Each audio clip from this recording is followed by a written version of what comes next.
Muy bien, pues ya estamos transmitiendo a Facebook, entonces vamos a dar comienzo a nuestra conferencia de todos los miércoles del Centro Astronómico Trax. Hoy le damos la bienvenida a nuestra invitada, que afortunadamente la hemos tenido varias veces ya por aquí, Susana Viro. Muchas gracias, Susana, por estar aquí con nosotros. Susana nos va a platicar hoy de un tema histórico muy importante dentro de la astronomía mexicana, que es la Carta del Cielo en México. ¿Qué fue este proyecto y cómo contribuyó a nuestro país? Pues eso es justamente lo que vamos a platicar. Pero antes de darle la palabra a Susana, voy a leer brevemente la reseña. Susana estudió licenciatura en física en la Facultad de Ciencias de la UNAM y el doctorado en astrofísica en la Universidad de Manchester, en el Reino Unido. Desde 1996 trabaja en la Dirección General de Divulgación de la Ciencia. En el área de divulgación se ha centrado en temas de historia de la astronomía y ha producido varios libros, numerosos artículos y conferencias, además de guiones para exposiciones. En el área de historia ha trabajado en la astronomía en México, en la historia de la astronomía en México y la historia de la comunicación pública en la ciencia. Sobre estos temas ha coordinado seminarios, ha dirigido tesis, ha publicado libros como coordinadora y varios artículos y capítulos en libros. Desde 2007 dirige la organización de varios archivos históricos de la astronomía mexicana. Y pues con toda esta información de primera mano de estos archivos, bienvenida Susana, es un gusto tenerte nuevamente con nosotros. Muchas gracias, Lorena, gracias a los que están aquí y a los que están allá, en el más allá. Estoy muy contenta de estar aquí presencialmente. Le venía diciendo a Lorena que no puedo dar pláticas en línea, o sea, simplemente hablar con mi PowerPoint no es algo que se me da. Les vengo a platicar un episodio de una cosa que va a durar años, creo.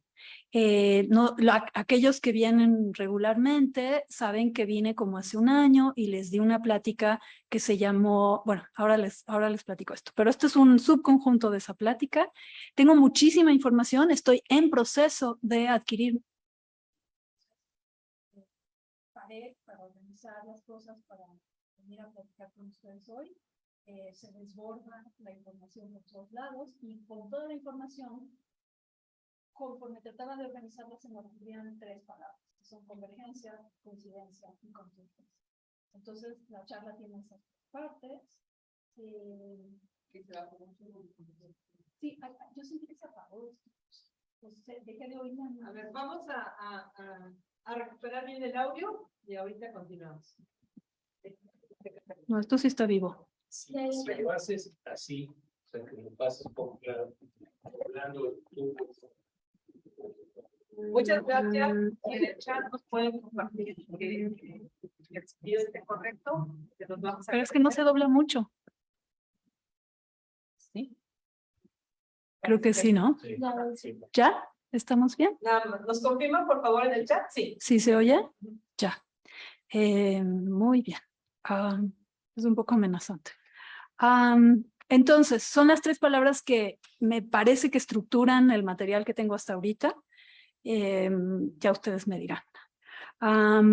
El año pasado vine, cuando le doy flechita para abajo no se mueve.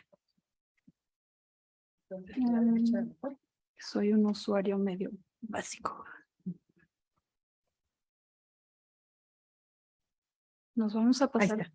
¿Qué fue? Esta y esta. Ok, gracias. El año pasado vine y les di esta conferencia y no se deben asustar, no se las voy a volver a dar, este es un subconjunto.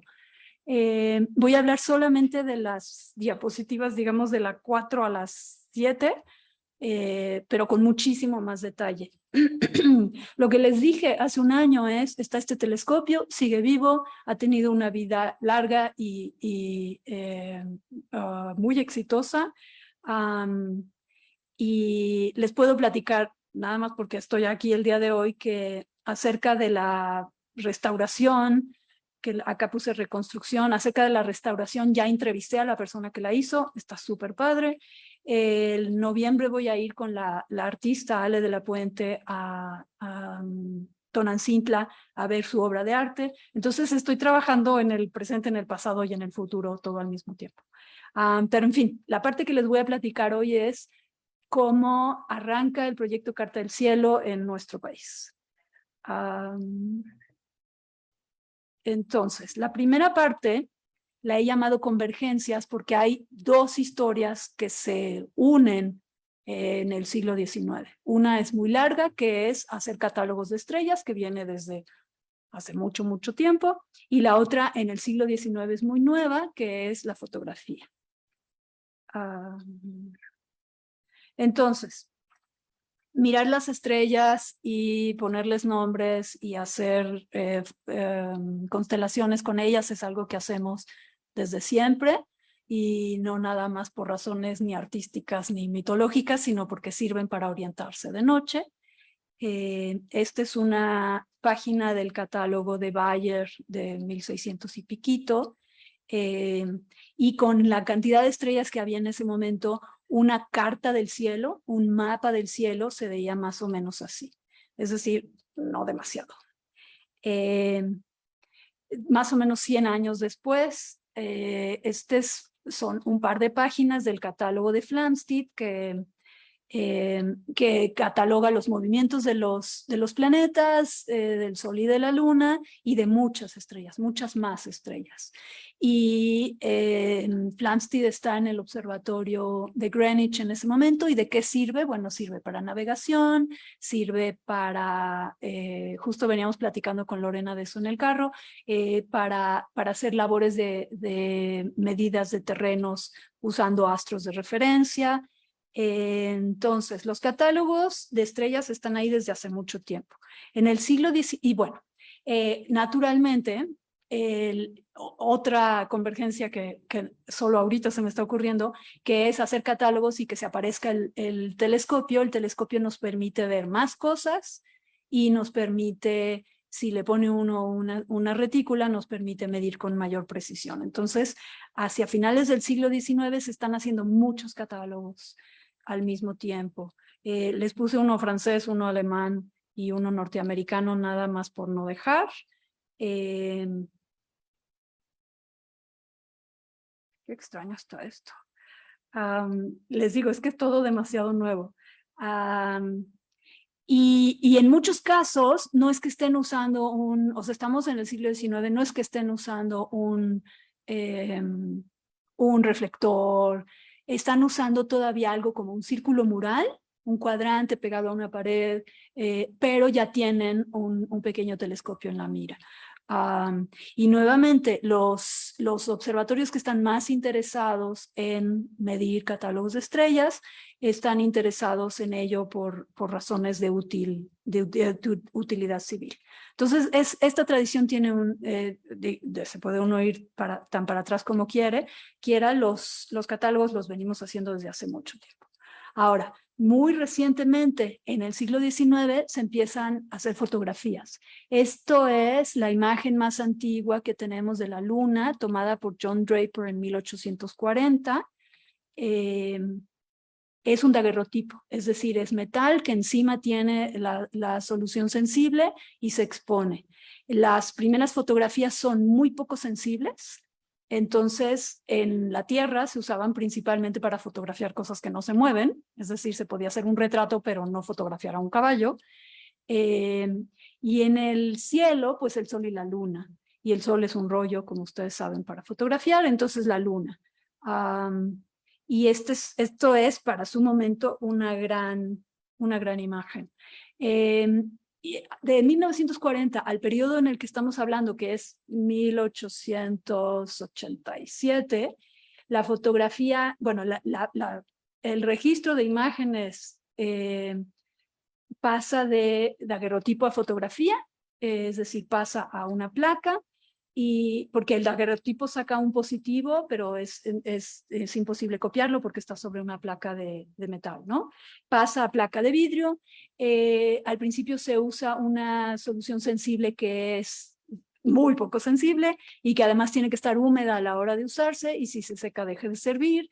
Entonces todavía para los astrónomos no es muy útil, pero todos los científicos, los biólogos, los geólogos se dan cuenta de que la fotografía es importante y la estimulan Y llega un momento en que logran fotografía sobre vidrio y seca, y va aumentando la sensibilidad conforme van jugando con la química. Y aquí es donde chocan los dos caminos que les vengo a contar. Los astrónomos deciden que es muy importante la fotografía. De hecho, como todos los cambios importantes, hay los que están a favor y los que están en contra. Pero en este momento todos los astrónomos que han oído de que se puede hacer fotografía se hacen del material necesario y sacan fotos de algo. Especialmente importante fue en el Observatorio de París. Este señor se llamaba Amadeo Mouchet, que era el director del observatorio en los 1880s, cuando se da cuenta de la importancia de la fotografía. Y bueno, esta es una persona, y esto van a ver que es importante. Por un lado, que tiene una formación de oficial naval, y por otro lado, que era fue miembro antes de llegar a ser director del Buró de Longitudes, que es un tema muy importante en ese momento. Y entre otras cosas fotográficas que hace, ustedes saben que hubo un tránsito de Venus en 1874 y luego otro en 1882. Él asiste al de 74, lleva un telescopio y una manera de registrar fotográficamente, y sus fotos son un éxito. Entonces empiezan a demostrar, sin que todavía sea una herramienta, todavía son como pruebas de que puede servir, empiezan a mostrar que puede servir para la fotografía. En ese momento en París hay dos ópticos que son hermanos, no sé si les queda claro, que se llaman Paul y Prosper Henry, que han hecho instrumentos para el Observatorio de París, y Mouchet, emocionado con la fotografía, los invita a que desarrollen un instrumento que podría servir para hacer astrofotografía. Esto es el término, de hecho se lo estoy poniendo yo, ellos seguramente todavía no le llamaban así. Ellos hacen primero un refractor fotográfico que está mazo, y luego hacen uno mejor, y eventualmente los acaban contratando en el observatorio, y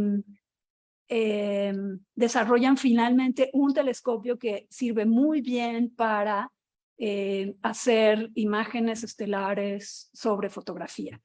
Al mismo tiempo hay muchas otras personas en todo el mundo que están haciendo lo mismo. En particular está este señor que se llama David Gill, que está en Cabo de Buena Esperanza, en Sudáfrica, en un observatorio de Gran Bretaña, que en 1882 se observó un gran cometa. Entonces él dice, de todas formas siempre vemos cometas, ahora lo que está de moda es la fotografía, y es muy difícil hacer una foto de un cometa por las razones que todos ustedes se pueden imaginar, por la diferencia de brillos, porque se mueve muy rápido, pero saca una foto decente de un cometa, pero encuentra que lo más interesante en su foto decente de un cometa es las estrellas en el fondo. Y se le ocurre la misma idea que Mouchet ya estaba pensando, que es qué tal que para hacer catálogos de estrellas, que hasta este momento para medir la posición de una estrella había que hacer una observación, y de la siguiente estrella había que hacer una observación más, y así sucesivamente. ¿Qué tal que las registramos todas en una placa y a partir de ahí medimos sus posiciones? Se escriben, y aquí es donde importa que si era oficial naval o estaba en el Buró de Longitudes, se conocen porque ambos participan en este tipo de comisiones internacionales, se escriben y dicen, pues este es un gran plan. Claramente Mouchet tiene más adelantado el tema, además Mouchet está más en el centro de masa de los astrónomos en ese momento, y él está muy lejos, y convocan a una reunión. En 1887 se da el primer congreso astrofotográfico, donde asisten más o menos 50 personas, más o menos la mitad son franceses, y de esos no todos son... Ninguna mujer, pues no van a ver en 1887, ni para servir el café. La parte que a mí más me interesa de todo esto, o bien una de las preguntas que desde que yo empecé a trabajar el tema en esta vuelta, porque le he dado varias vueltas, es cómo demonios se conocían. Entonces, bueno, ya les adelanté un poquito. Muchos de estos estaban en este proyecto internacional de geodesia para medir la forma de la Tierra, y además empieza la discusión de cuál va a ser la longitud cero, dónde vamos a poner el cero. y ya habían ido a congresos y ya habían discutido y se ubicaban, ¿no? Y por eso es, por ejemplo, que Mouchet y Giles escriben. La otra forma en que los observatorios se comunicaban en ese momento es que cualquier observatorio que publicaba un anuario lo enviaba a los otros observatorios que ubicaba y ellos a su vez lo enviaban el suyo de regreso. Entonces hay una red de intercambio, de trueque. Y por último, en los tránsitos de 74 y de 82, hubo una estructura que se parece mucho a lo que van a ver ahora, que es el proyecto Carta del Cielo. Se reúnen antes porque el tránsito sirve para, todavía no hemos logrado en esas fechas conocer la distancia de la Tierra al Sol y con eso el tamaño de todas las distancias, el tamaño del sistema solar. Entonces dicen, pues ahora sí la vamos a lograr, ¿no? Desde Halley, lo están tratando de hacer. Entonces, previo a 74 se reúnen, deciden cuál va a ser la metodología, cuáles instrumentos sería ideal que todos usaran, que fueran parejos, y luego sucede la de 74 y se reportan lo que cada quien encuentra y luego la de 82.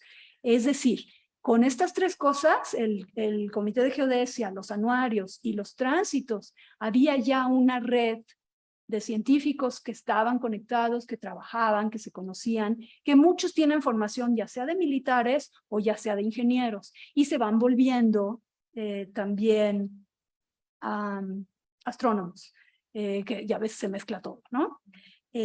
Bueno, esta reunión dura varios días, me encanta porque se reúnen empezando a la 1 de la tarde. Son de los míos.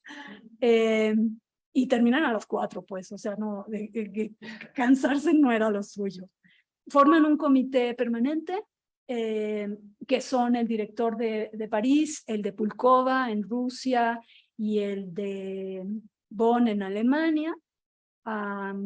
Acuerdan qué telescopio se va a usar, le asignan, dependiendo de su lugar en el planeta, las diferentes franjas que le toca a cada quien, quedan unos huecos de franjas, y acuerdan que inicialmente lo que querían hacer era un poco como lo de Bayer, solamente una carta celeste. Es decir, un mapa mucho más detallado para conocer la estructura del universo, que es algo, por ejemplo, que Herschel también había estado haciendo, ¿no? Si se acuerdan, la imagen de Herschel es así como, pues como la Vía Láctea, que es lo que estaba viendo, ¿no?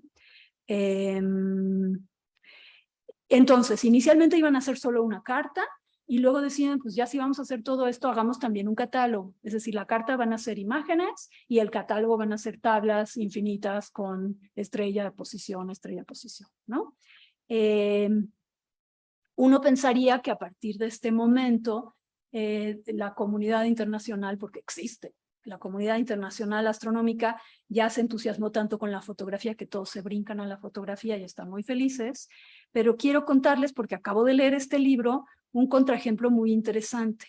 En Argentina, en esa época, había 0 observatorios. El primer observatorio que se funda en Córdoba, influidos y de hecho dirigido inicialmente por un norteamericano, que se formó en Bonn, que se formó en Alemania, donde están haciendo ¿cómo se dice survey en español? En alemán, ¿cómo? Sí, lo que pasa es que encuesta es como que uno pudiera encuestar a la estrella y no. Mapeo. En alemán se dice Durchmusterung o una cosa así, y eso se traduce a encuesta, pero encuesta no me suena. En fin, se está haciendo un de esos, y entonces, pero obviamente casi todos los observatorios están en el hemisferio norte y hay muy poco mapeo de las estrellas en el hemisferio sur. Entonces Argentina es un buen lugar, hacen como una sucursal del observatorio de Bonn y empiezan a hacer el survey de Bonn, pero en Argentina, y lo que usan, les puse, incluso es significativo el edificio, porque el edificio no es uno de estos observatorios simbólicos bellos, con edificios llamativos, es un edificio práctico. Y entonces empiezan a trabajar con lo que han trabajado todos en ese momento, que es con un círculo meridiano, un telescopio que solamente se para ahí con la rotación de la Tierra, espera y ve pasar una estrella y marca la posición de la estrella. Esto es contemporáneo a todo esto otro que les estoy contando y lo están iniciando entonces. Entonces no es como que todos se brincaron al plan Carta del Cielo. Poquitos años después se funda la Ciudad de La Plata en Argentina. La Ciudad de La Plata le inyectan un montón de dinero y es un símbolo nacional, de patria, de todo lo que ustedes quieran.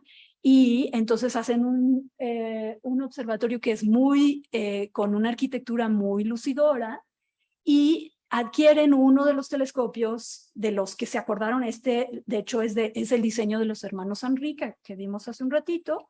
¿Y por qué?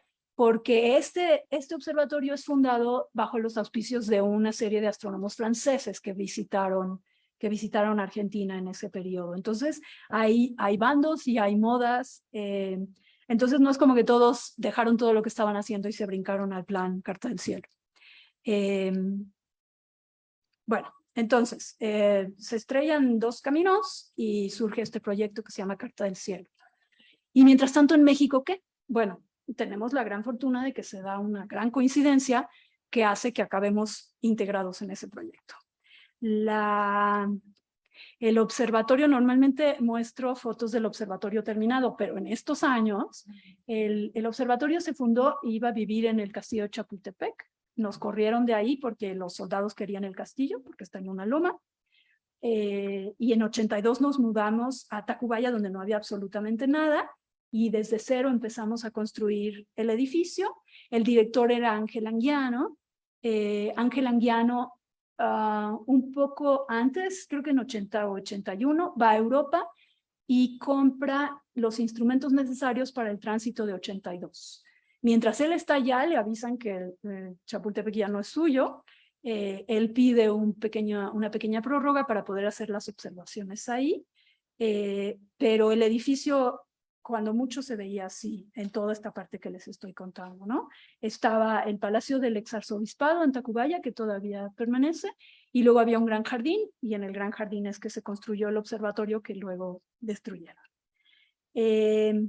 Anguiano, cuando va y compra el telescopio que se necesita para el tránsito de Venus, se compra lo que con mis estudiantes llamamos como un ajuar, porque se compra todo aquello que un observatorio debiera tener. Entonces se compra el tránsito, el círculo meridiano. Ahorita les voy a enseñar, pero como el que acaban de ver, un círculo meridiano, un ecuatorial mediano, un refractor ecuatorial mediano para el tránsito, un fotoheliógrafo, que es muy importante, y un ecuatorial grande.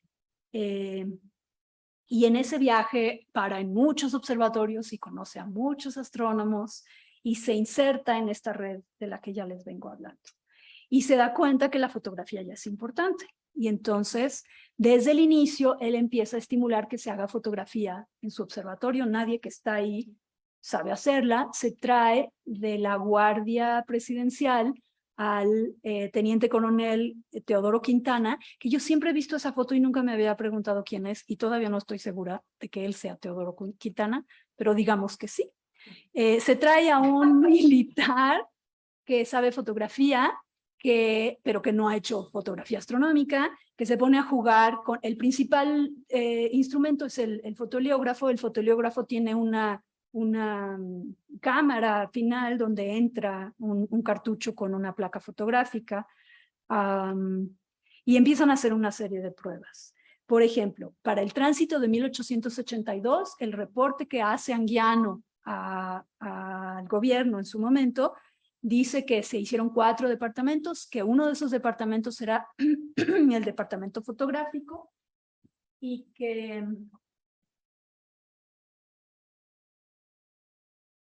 Quintana estuvo a cargo del departamento. Creo que en otra ocasión les he contado que en 82 en la Ciudad de México se nubló, entonces no hay mucho más que reportar, pero estaban súper prendidos. En 86 reportan haber ido a León a presenciar un eclipse y montan nuevamente se llevan el fotoheliógrafo, que debe pesar 2 que 3 kilos, y le tienen que hacer una base estable, y observan, y aquí sí logran fotografías, que no he ubicado en el instituto, pero ahí deben andar.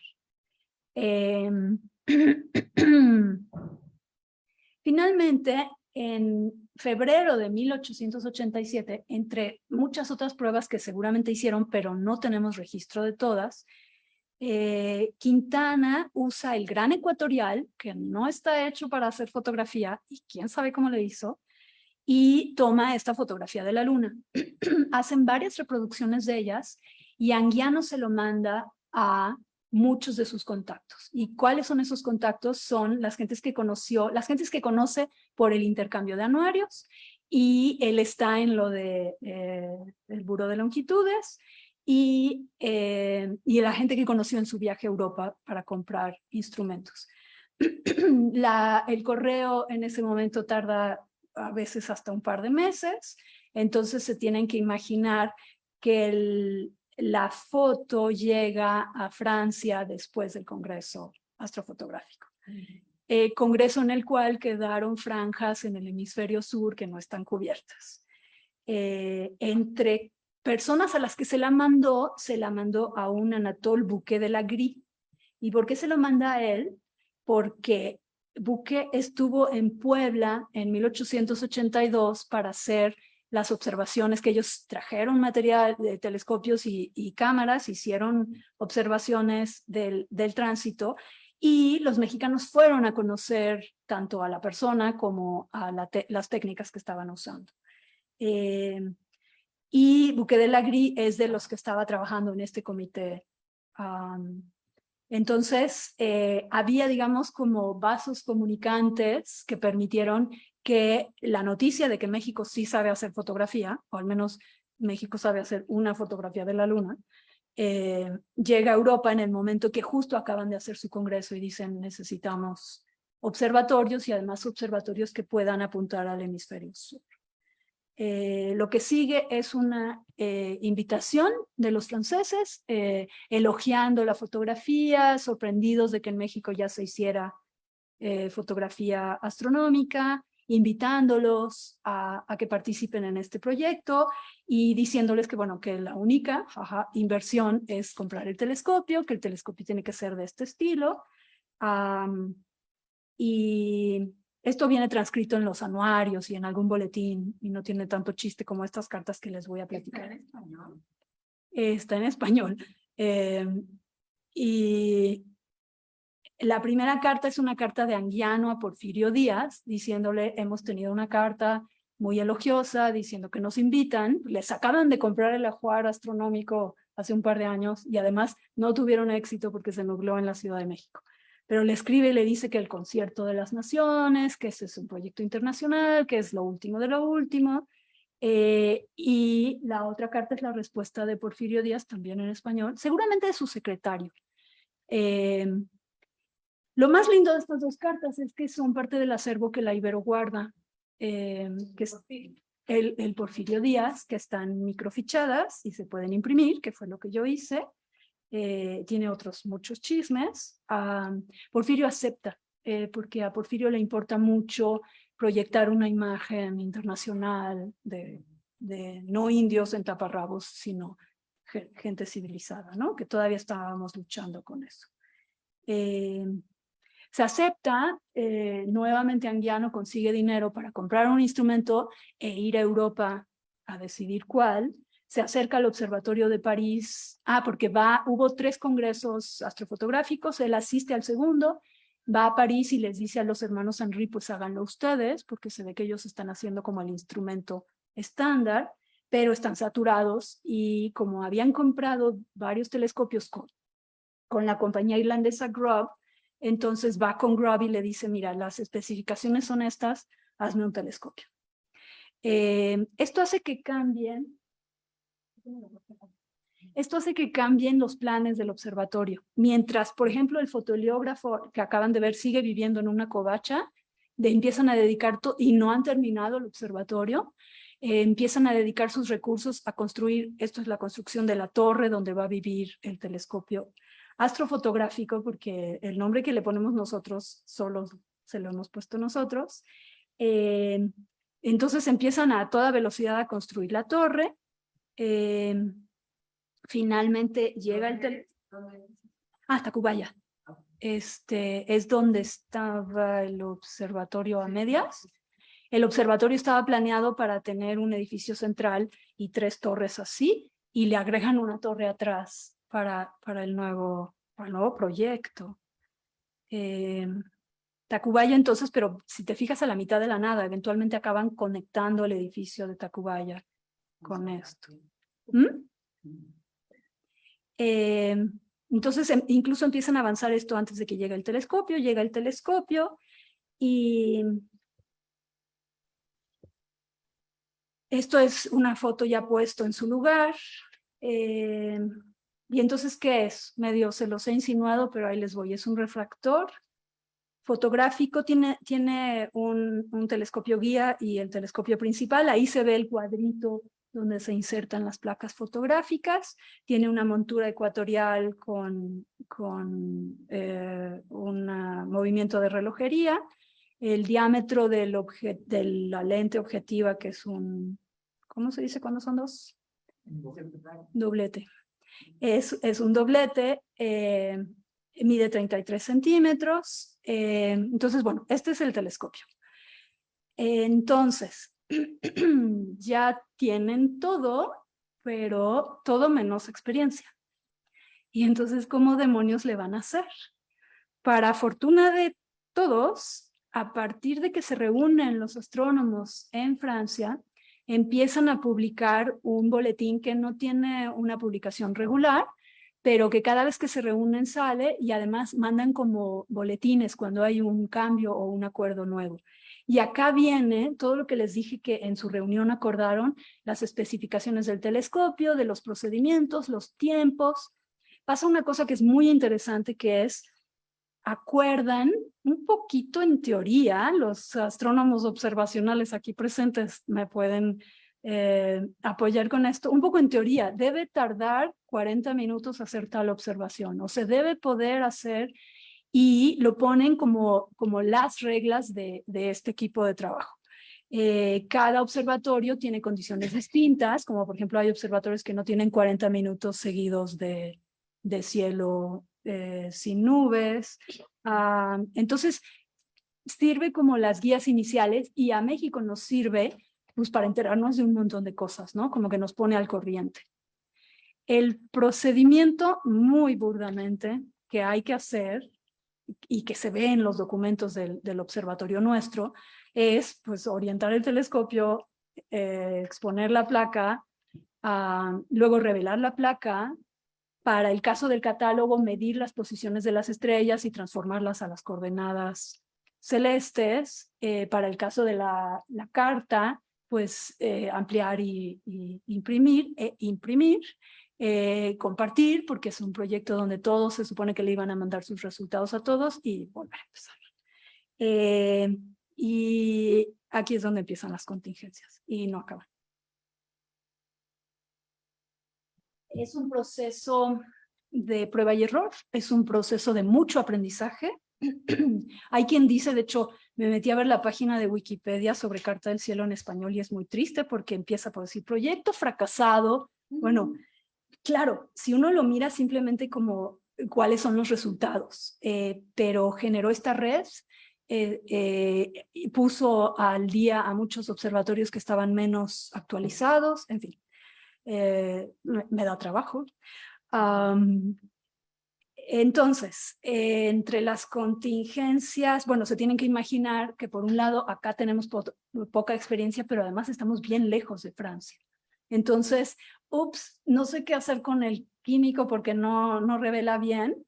Manda una carta y en 2 meses llega, mandan de regreso y en otros 2 meses me contesta. Todo es así, muy pausado. Entonces, ¿cómo qué tipo de cosas pasan? No es para que se depriman, es para que vean todas las partes. Las placas las compran en Francia, este es uno de sus iniciales proveedores, y hay un montonal de cartas con los hermanos Lumière, donde dice, no llegaron todas, algunas llegaron rotas, nos tardamos demasiado tiempo para llegar a exponerlas y ya no sirven, unas son más sensibles que otras, tienen que aprender o sea, como están tratando de generar un producto estándar, no pueden hacer una exposición de 1 minuto y otra de 5 minutos. Entonces tienen que estar seguros de que las placas funcionan igual. Entonces hay un ida y vuelta sobre eso. Luego, ya les adelanté también, bueno, para cada placa necesitan estrellas de referencia, porque si no, no van a poder saber las posiciones de todas las estrellas alrededor. Mínimo se necesitan 2, idealmente deberían ser como 6. Pero en el hemisferio sur hay muy poquito hecho en cuanto a catálogos estelares. Entonces, mientras que en el hemisferio norte miran una multitud de catálogos y quizás hacen algunas nuevas observaciones cuando no confían mucho en el catálogo, aquí este es nuestro círculo meridiano, aquí tenemos que empezar por hacer el catálogo. Hay franjas que algunos catálogos cubren y hay franjas completas que no, y entonces hay que ponerse a medir las posiciones.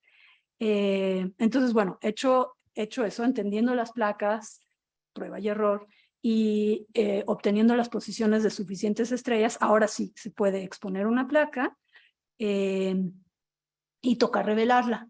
Y nuevamente, como la mayoría de los asistentes al primer congreso ya había hecho fotografía astronómica, entonces dijeron, pues usan el método Poitiers.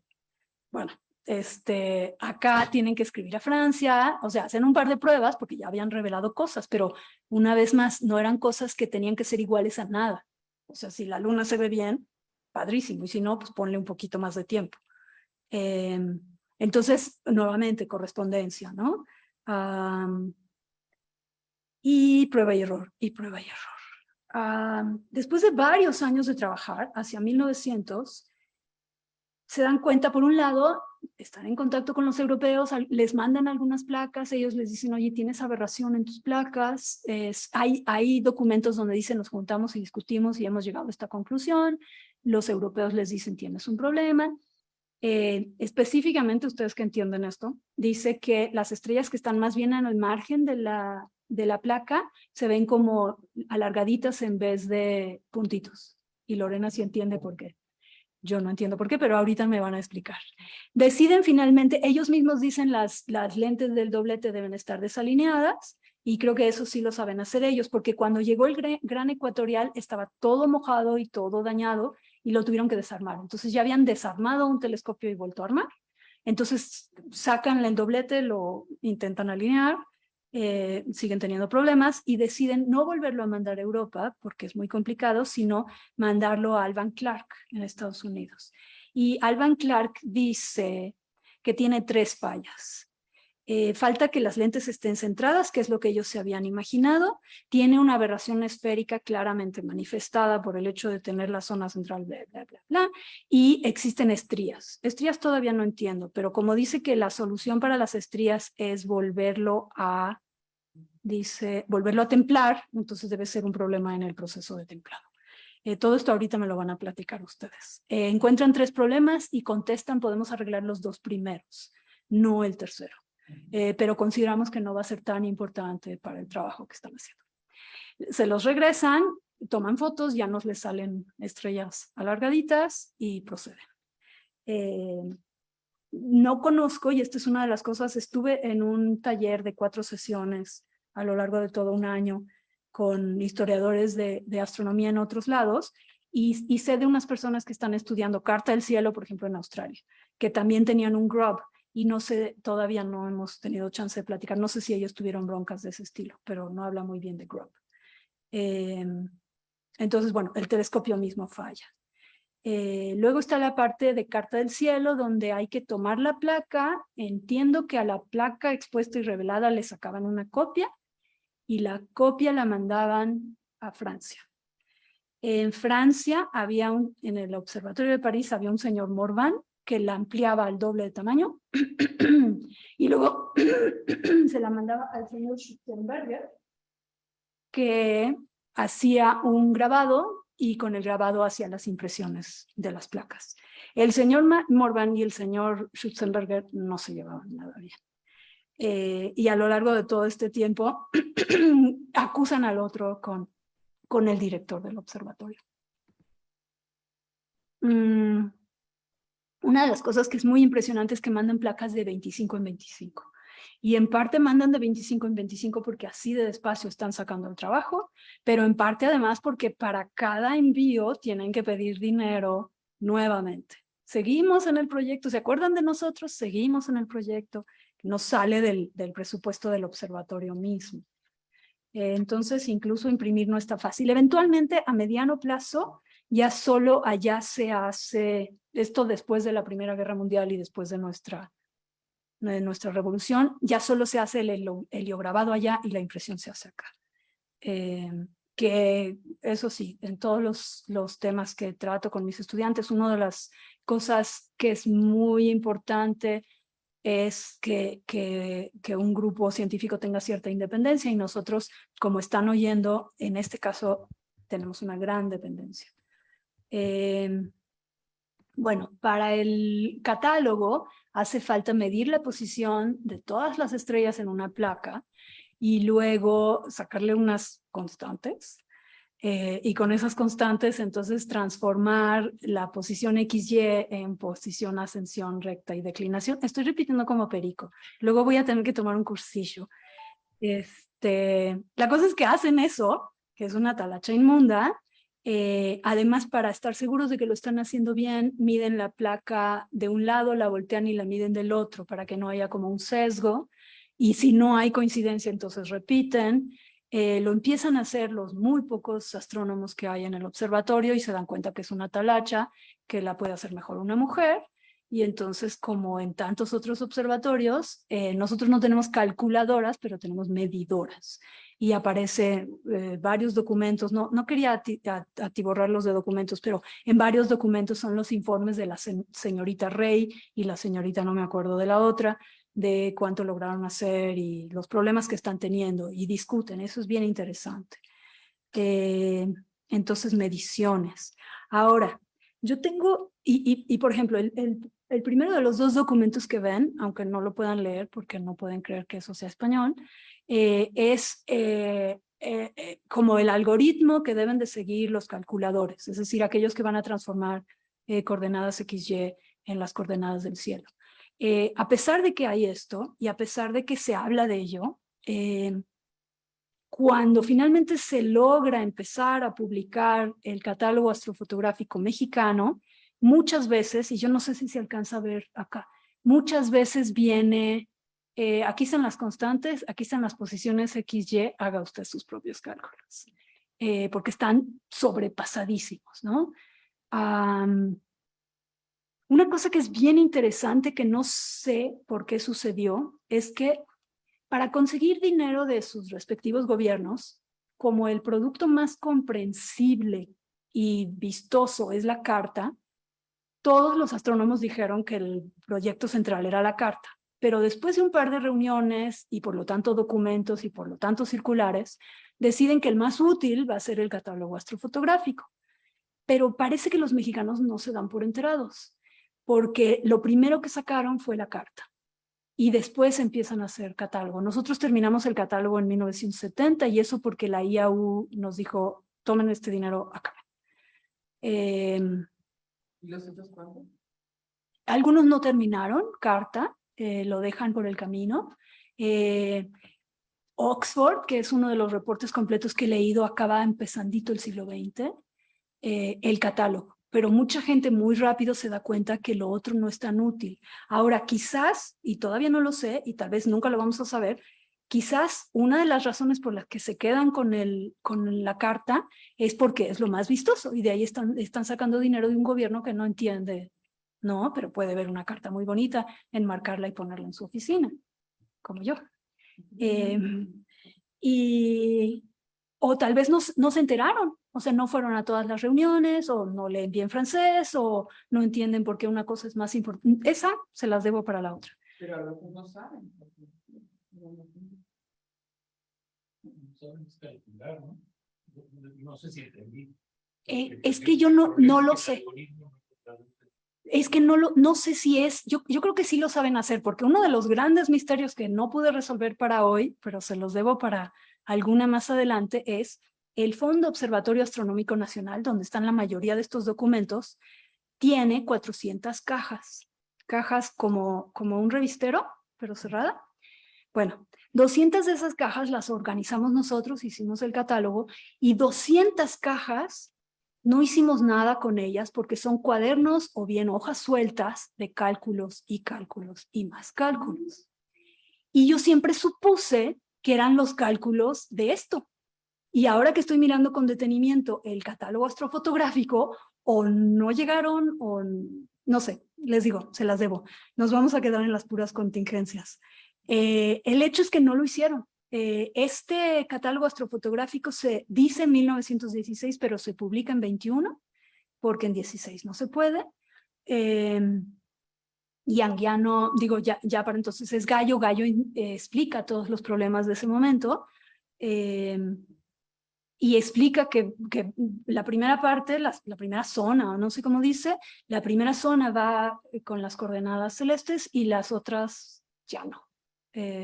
Obviamente no va a poner ahí por qué, ¿verdad? Todas estas son entonces las contingencias múltiples que, aparte de que podrían ser deprimentes, son muy ilustrativas de cómo es el proyecto en general y cómo estábamos nosotros. Y aquí es donde voy. Me falta profundizar, como creo que se puede ver. Me falta avanzar, porque ya vieron en el cuadrito de todas las diapositivas de la vida del telescopio que hay muchas otras cosas. Para enero tengo que contar la parte, me invitaron a escribir un texto sobre algo como de comunicación pública y astronomía, entonces voy a contar la vida pública de este telescopio, ¿no? Que es enseñanza, divulgación, arte. Incluso el viaje a Oaxaca, hacer una observación de eclipse, porque fue un evento muy público, los eclipses así son. El objeto que me brinca, y me había brincado antes, pero sigue requiriendo mi atención ahorita, es un asteroide que se llama Eros, que en este momento se descubre, va a tener el momento más cercano o una cosa así, y es un asteroide que en vez de estar donde todos los otros asteroides, está entre la Tierra y Marte, y entonces ese también puede servir para sacar la unidad mínima básica, o sea, la distancia al Sol, que es lo que estamos buscando. También no tengo ni idea cómo se hace, me encanta su nombre. Y yo creo que lo que voy a hacer cuando acabe estas dos cosas, esto lo voy a convertir en un artículo, lo otro lo voy a convertir en un artículo, pero luego sigue Eros, simplemente porque tiene un nombre muy lindo y porque me parece muy padre que, por ejemplo, lo que les decía de Wikipedia que dice proyecto inútil, bueno, no, había en todo el mundo 18 telescopios iguales que se podían proponer hacer una observación sistemática del mismo objeto. Mucho antes de que tengamos todos los telescopios que son múltiples de ahora, ¿no? Entonces, bueno, ustedes van a tener preguntas muy diferentes a las mías. Mis dos preguntas, lo que me molestaba desde el arranque es, ¿por qué nos invitan? Y creo que tiene que ver con que había ese hueco y con que mostramos que teníamos una habilidad mínima. Y cómo es que se logran unir tan rápido todos estos astrónomos, y resulta que ya estaban unidos antes. Entonces, para mí, los temas que unen toda esta primera parte de la historia es, para México, aprendizajes, para el proyecto, el hecho de que había redes y de que este proyecto corre sobre esas redes y las fortalece, por supuesto. Lo interesante de el instrumento principal, que es estandarizado, y luego los instrumentos secundarios que se tienen que desarrollar, o las observaciones secundarias. Cómo intentan estandarizar como muy estrictamente la forma de hacer la observación, y cómo cada observatorio se apropia y adapta y hace lo que sabe o lo que puede. Y luego, porque esta ha sido mi línea de investigación durante mucho tiempo, toda la parte de comunicación, o sea, reunirse en congresos, comunicarse en cartas individuales o comunicarse en boletines para todos. Entonces, esa es la historia hasta ahora. Y mientras me sigan invitando, bueno, ya vendré a contarles el próximo episodio, que creo que va a ser Eros. Y siempre termino poniendo mi correo electrónico por si alguien tiene una pregunta que no quiera hacer aquí, o por si se les ocurre una pregunta después, pero más que nada espero que haya preguntas aquí y que alguien se ofrezca para darme un curso de astronomía.